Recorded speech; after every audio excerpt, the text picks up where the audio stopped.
Bienvenidos a Conversaciones en la Sala. Un espacio entre hermanas, amigos e historias reales para volver a creer en la gente. Somos Diana del Pi y Yuri Andrea. Hola, hola a todos.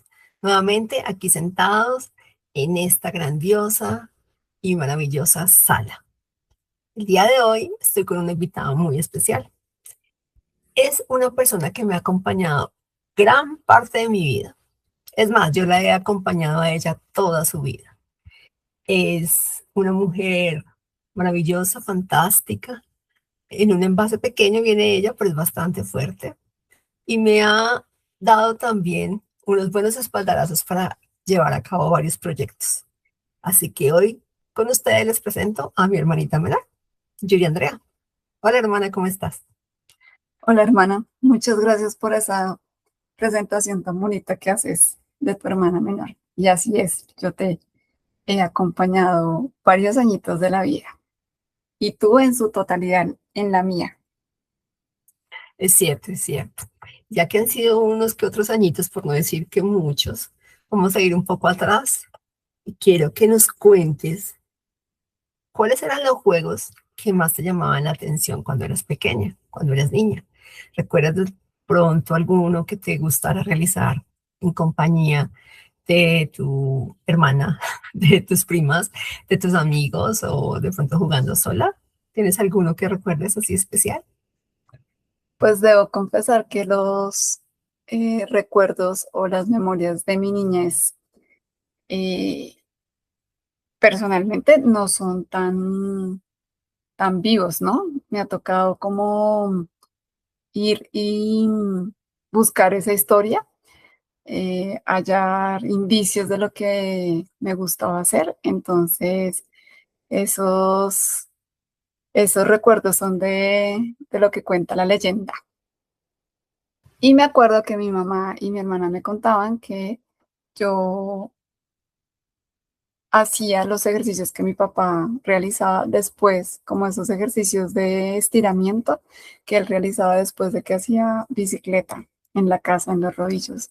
Entonces, en esa época habían estas cámaras gigantes de filmar con estos eh, cassettes de Betamax y después de VHS, y entonces hay como un registro ahí fílmico en donde yo digo, es que mi papi me enseñó así y yo hacía esos ejercicios de estiramiento. Entonces, como que esa memoria de juego estaba ahí presente, pero hay otra que ya en este instante que tú me dices que recuerdes, pues se activa también allá en alguna parte de mi memoria, y era esto de jugar con las primas los viernes en las tardes. Entonces, estaba la prima mayor, que hoy día estudió de profesión periodismo, y entonces ella era la que lideraba el juego de hacer desfiles con las Barbies y con los Kens que teníamos entre todas las primas y uno de los primos, que era el chico elegido en esos tiempos, y jugábamos a eso, ¿no? Ya después resultaba que las modelos no eran las Barbies, sino que éramos nosotras y el clan de las primas. Entonces tengo esas dos memorias muy presentes en este momento. Y ahora que hablas de las primas, hay contigo 5 primos que nacieron todos el mismo año.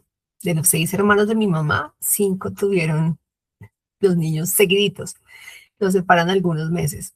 ¿Cómo recuerdas esa experiencia de compartir con niños de la misma edad, que son pues tus pares, no eran tus compañeros del colegio, pero tampoco eran tus hermanos, pero sí había una cercanía pues familiar con algunos más que con otros, pero ¿cómo recuerdas estos vínculos que se pudieron generar en la infancia con estas personas? Pues yo recuerdo esos vínculos con esas personas, unos lejanos, otros cercanos, de esa misma generación, ¿no? De ese mismo año en que nacimos los cinco. Y aún no los recuerdo lejanos porque no vivíamos en la misma ciudad, pero las que estábamos cercanas eran la de los viernes. Efectivamente, ellas estaban ahí.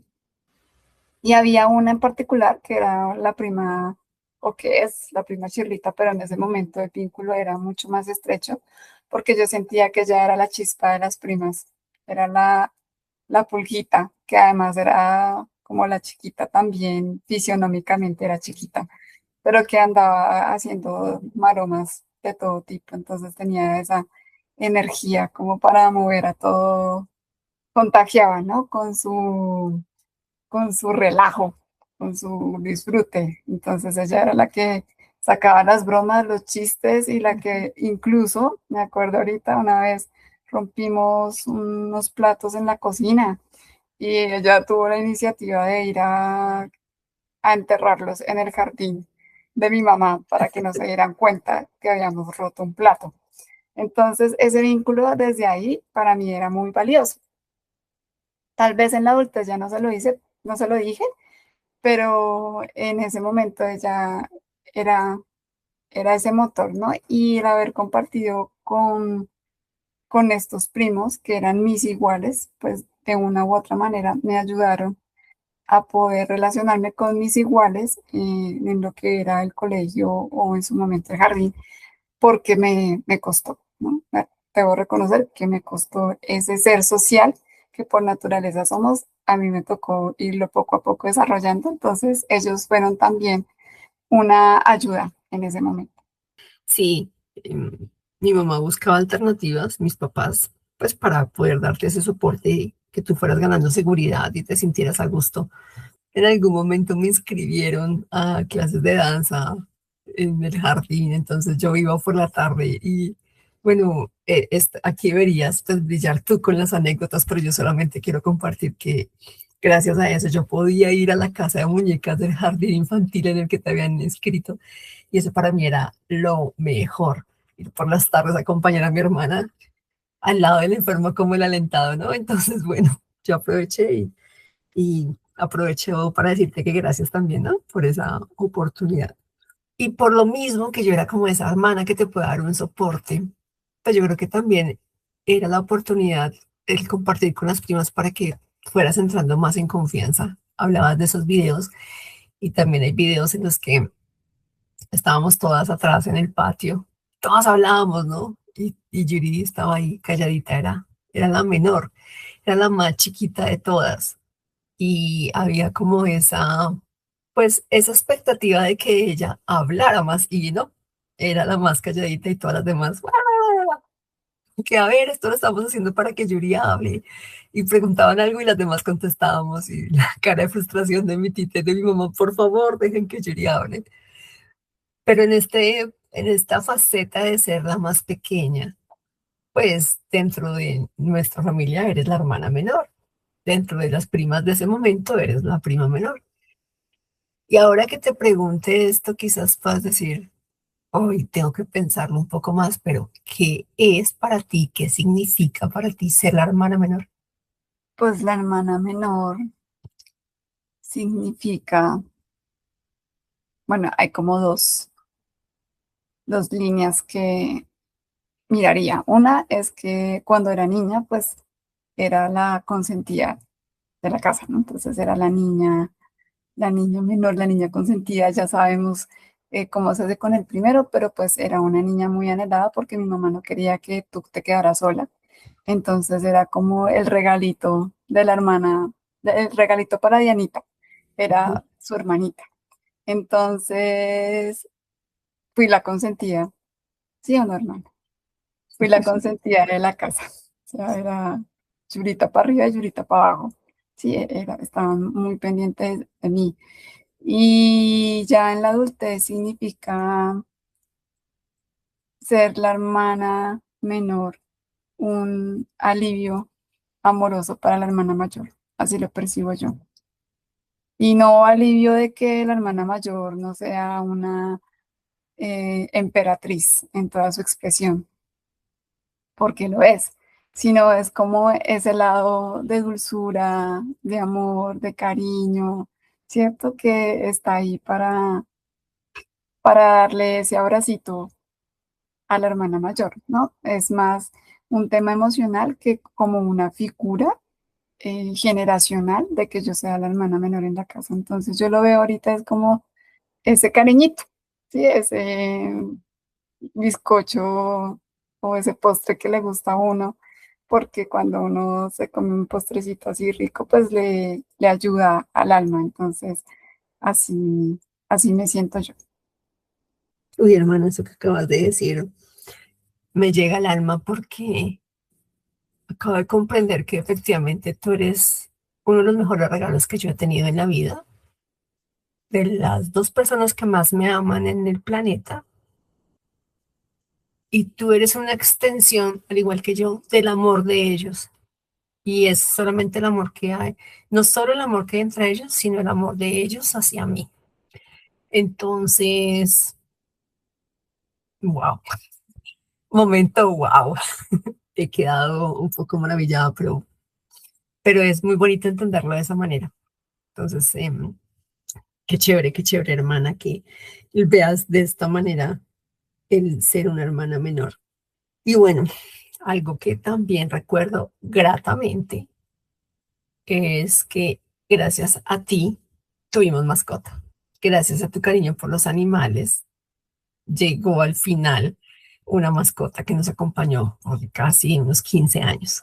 Cuéntanos un poco sobre esta experiencia y este amor por los animales.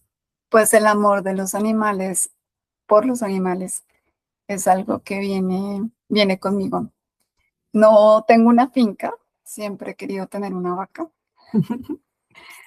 No tengo esa finca, pero me encanta conectar con la naturaleza porque me trae silencio, me trae paz, me trae armonía, ¿no? Es uno de mis recursos para, para hacer.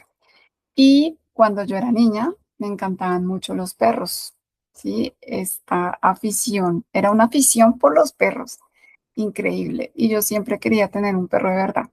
Pero todas las navidades llegaron perros de peluche. Entonces, yo tenía una colección de peluches. Hoy en día no me gustan los peluches. De pronto era porque tuve muchos perros de peluche. Y yo quería uno de verdad, pero a mis papás no les llamaba mucho la atención la idea, principalmente a mi papá por el tema de los pelos que sueltan los perros y porque él en su trabajo, en su rol ejecutivo, pues no le gustaba o no veía bien visto, por supuesto. Uno ya entiende que no es tan chévere ver los pelos en los trajes ejecutivos, entonces él no les llamaba mucho la atención. Sin embargo, tuvimos la fortuna de tener unos tíos por lado de papá a los que les gustaban los animales. Y en la casa paterna siempre habían perros, entonces a mí me gustaban también esos perros, pero yo quería uno en la casa, de verdad. Así que pasaron muchas navidades hasta que llegó una cajita roja con unos huequitos y yo no pensé qué podría ser. En el fondo de mi corazón sabía que era un perro. Y cuando abrimos esa cajita estaba esa perrita ahí como con 2 meses. Cabía en la mano. Y fue nuestra compañía pirulina durante los siguientes 13 años, en donde al principio no se quedó en casa, sino se quedó en casa de los abuelos paternos, pero luego ese amor de papá y ese amor de mamá hicieron que regresara a casa y se quedara con nosotras. Qué chévere, hermana, de verdad que cuando Pirula llegó, pues yo también la recuerdo así, chiquitica, y como tan emocionante ver ese animalito que se le escurría a uno por entre las manos. Y mi tía me decía, pasito, pasito.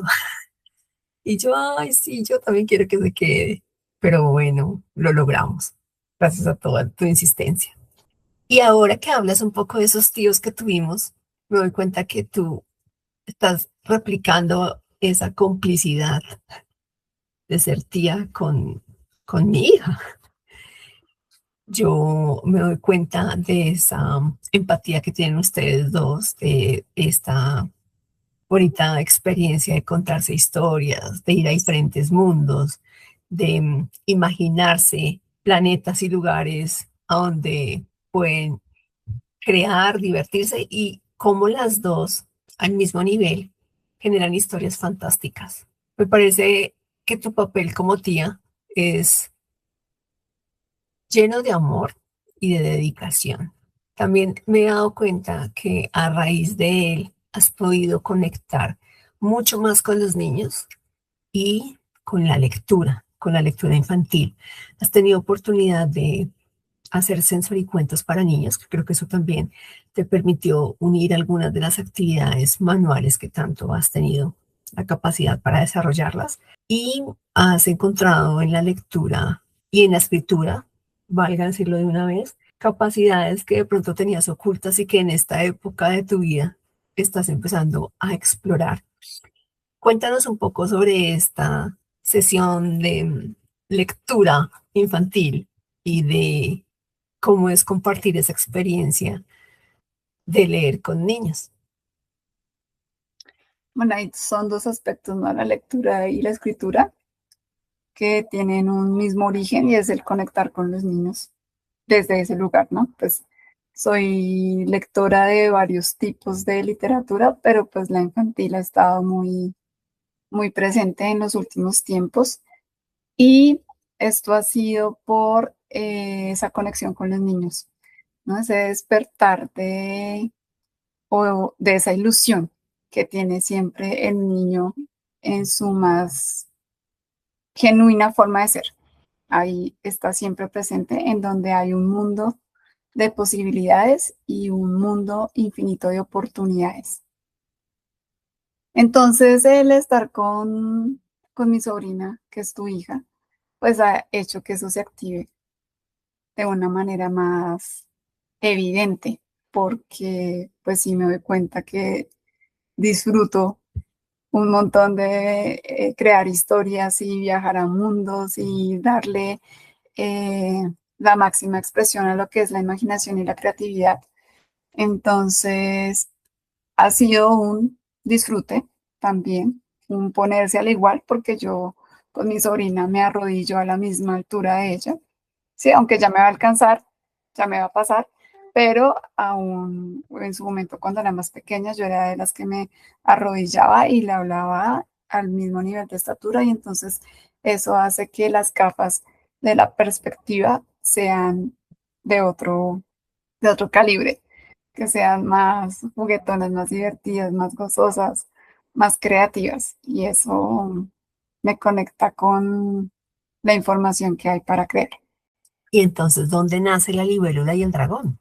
Pues la libélula y el dragón nace de una gestión emocional, de una gestión que tuve que hacer porque resulta y acontece que a mí me gustaba un personaje y no sabía cómo decirle a esa persona lo que yo sentía. Sin embargo, podía llegar a percibir que no era recíproco, ¿no? Pero yo necesitaba salir de la duda y a veces me cuesta mucho preguntar acerca de estos temas y no encontraba la manera de hacerlo. Entonces empecé el proceso de gestionarlo para poder encontrar la respuesta y resultó eh, que la manera más armoniosa era escribiendo. Y entonces empiezo a escribir una historia que se desarrolla a nivel infantil en un cuento, ¿no? Y ese cuento resulta que no lo pongo en ese formato, sino inicialmente lo grabo como un audio de WhatsApp y se lo envío al personaje para saber qué opina. Y su respuesta, su opinión fue un gracias también por WhatsApp. Entonces yo ahí me dije, bueno, ya a buen entendedor, pocas palabras. Entonces, bueno, de ahí resulta, así nace La Libélula y el Dragón, la cual se convierte hoy en día en un cuento. Un bello cuento que luego tendremos la oportunidad de conocer todos. Todos aquellos que nos están escuchando también lo van a poder leer.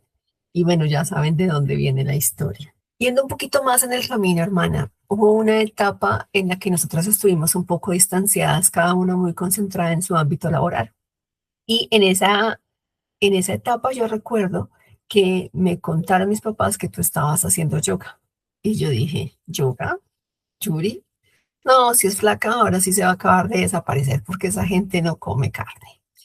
Y con todo ese musculito que tiene y haciendo eso, no, Dios. Pero bueno, es algo que ella está haciendo, está bien.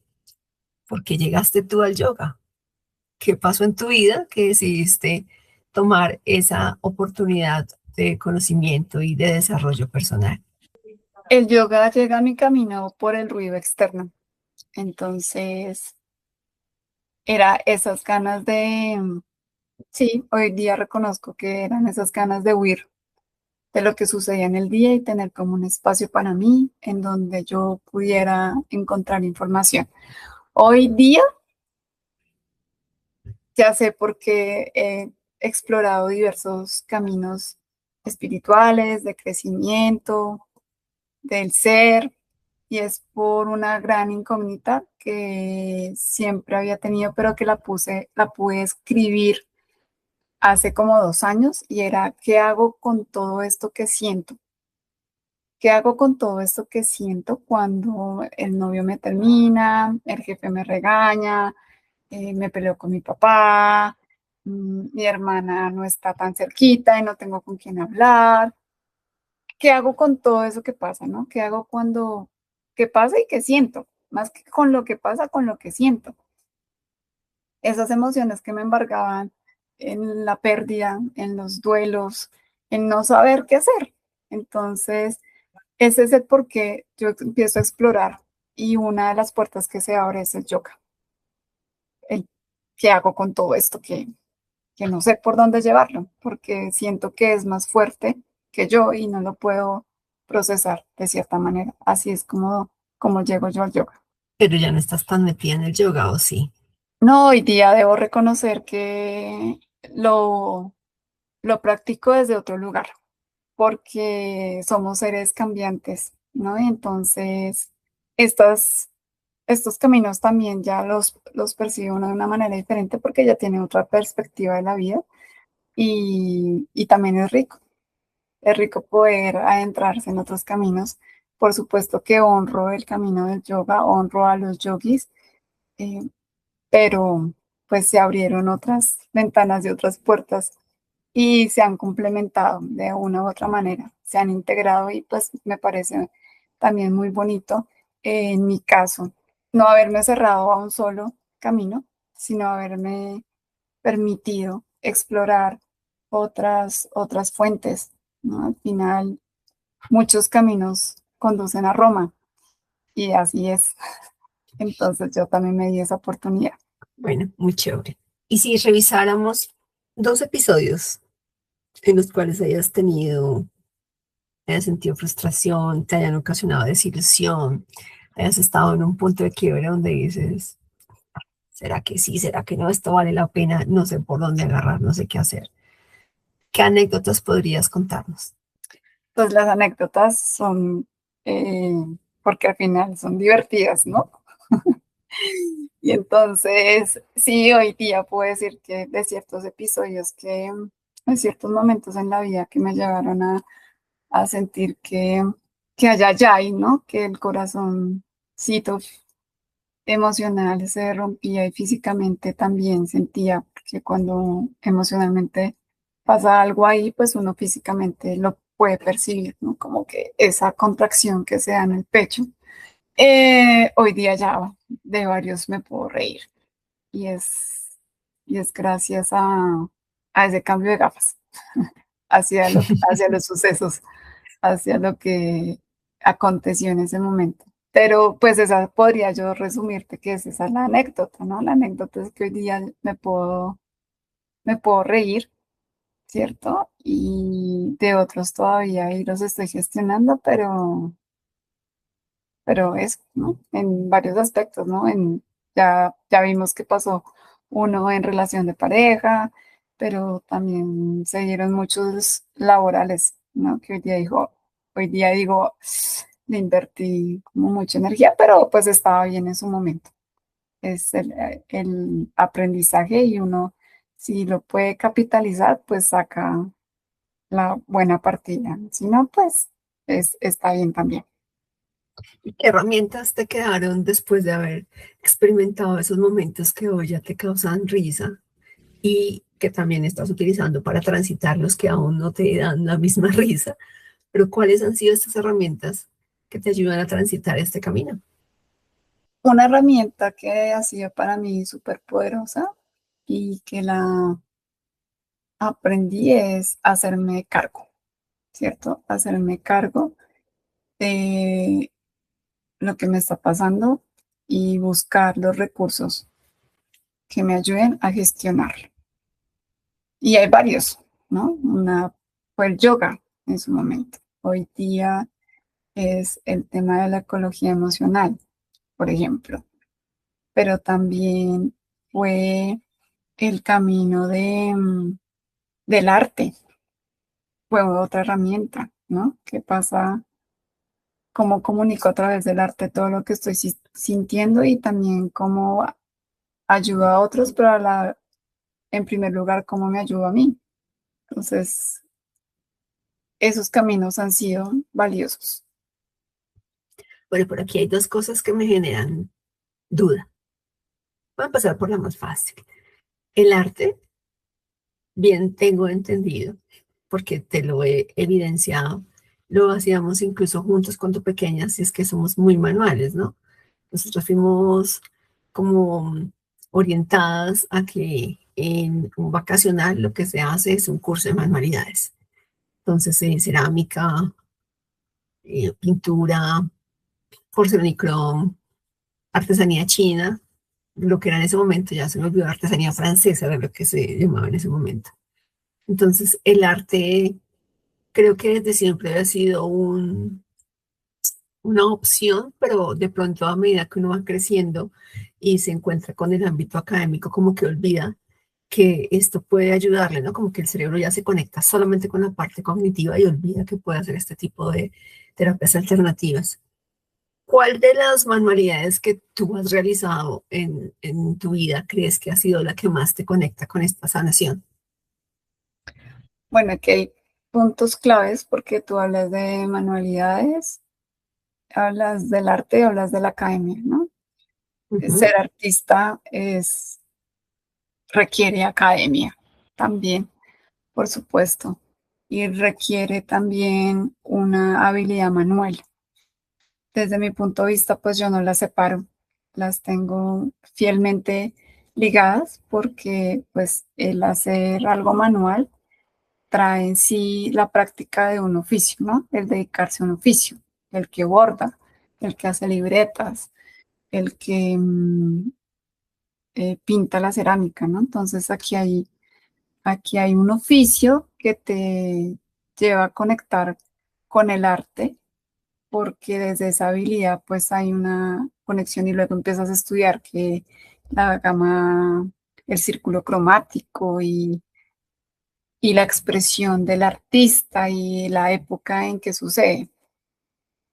Entonces, a mí el arte, ya entendiendo que el arte lo tengo yo visualizado como esta representación esta manifestación del oficio, ¿no?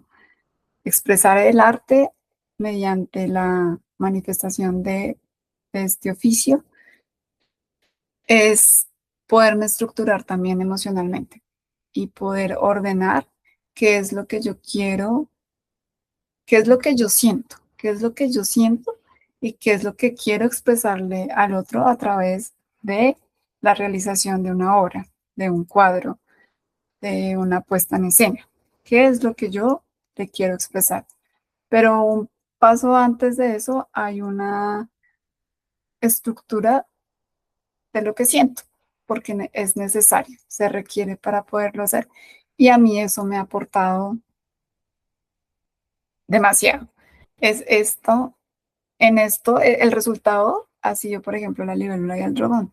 De este proceso artístico, ella ha sido ese cuento, digo ella porque es la libélula, la personaje principal, ha sido el resultado de ese proceso, ¿no? De hacerme cargo, de darme cuenta que me tengo que hacer cargo y luego de ponerle nombre a lo que está sucediendo en mi interior. Ok, estaremos atentos entonces a la galería para ir a ver todas las obras. Y por el otro lado, mencionaste la ecología emocional. Es un término que no es muy conocido y me gustaría que nos explicaras un poco, por favor, en qué consiste. Sí, en este lado del mundo, digo yo, no es tan conocido. Yo llegué al mundo de la ecología emocional porque Me acuerdo mucho que en la carta de intención que nos pedían para cursar este programa, yo coloqué que no sabía qué hacer cuando se me rompía el corazón. No sabía qué hacer. Y buscaba entre mi búsqueda, que siempre ha sido constante, no ha sido desesperada, porque hay búsquedas desesperadas, no, mi búsqueda ha sido constante y me he nutrido de ella. Encontré la ecología emocional. Y esta si me pides definición, podría decirte de que esto va de la manera en que gestionamos de manera sostenible nuestras emociones. Mm, Yo me di cuenta que yo no sabía gestionarme emocionalmente.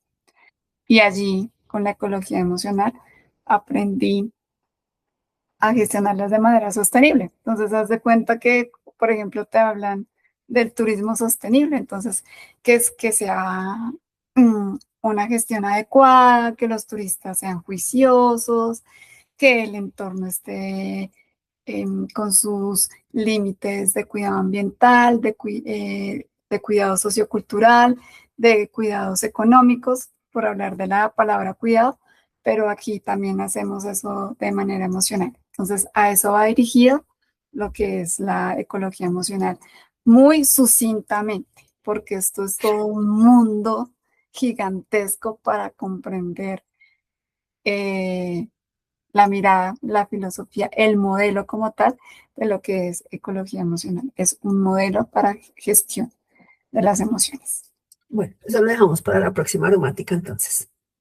Gracias, gracias, gracias. Bueno, tú sabes que aquí nosotros estamos haciendo una playlist de nuestro podcast, ¿no? Estas charlas que tenemos acá y estas conversaciones. Entonces, ¿qué canción te gustaría que incluyéramos en esta playlist?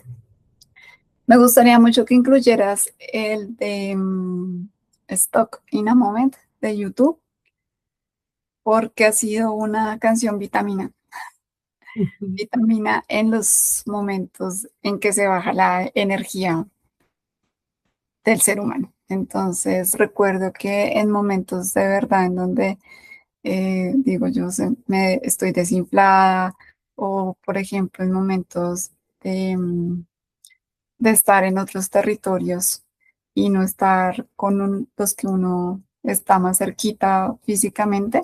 Yo me acuerdo que me ponía mis audífonos y escuchaba esa canción.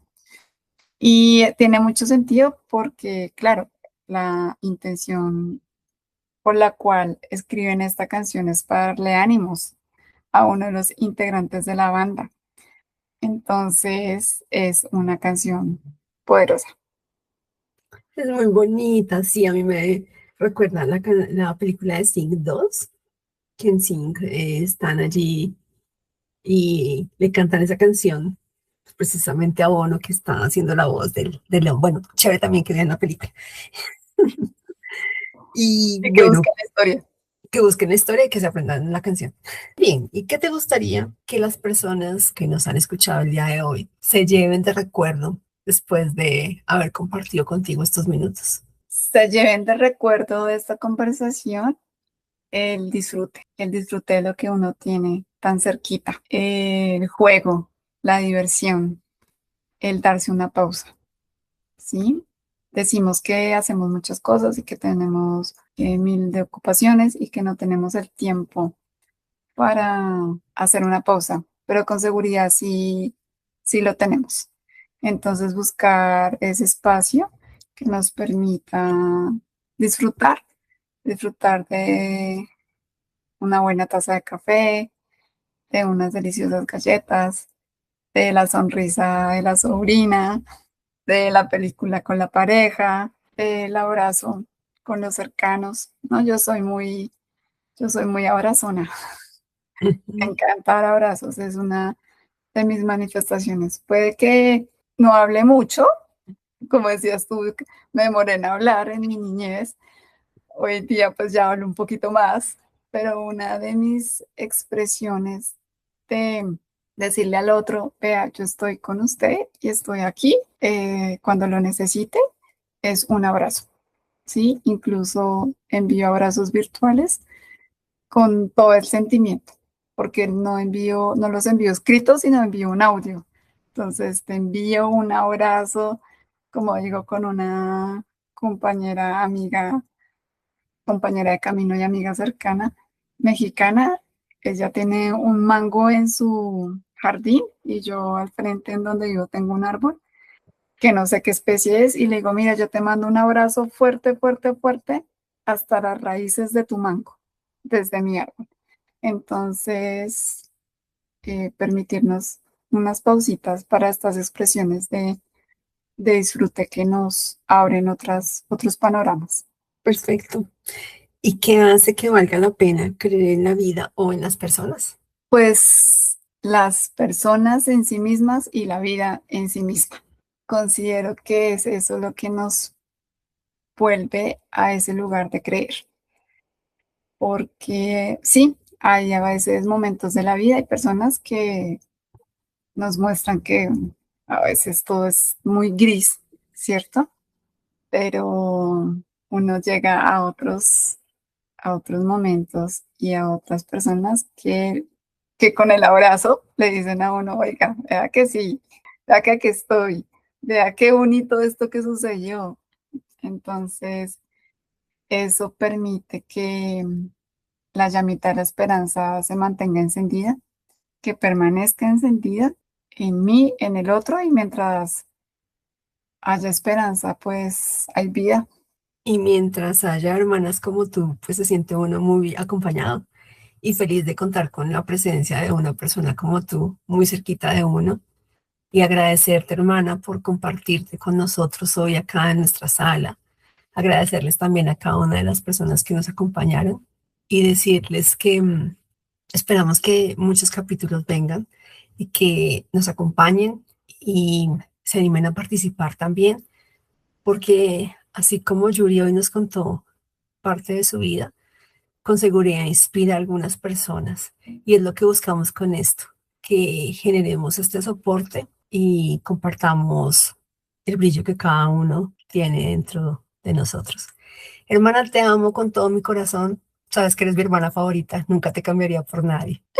Por supuesto que no me cambiarías por otra hermana, porque como le digo yo a Zaida, eres mi sobrina preferida. Y ella me responde, pues claro, porque soy la única.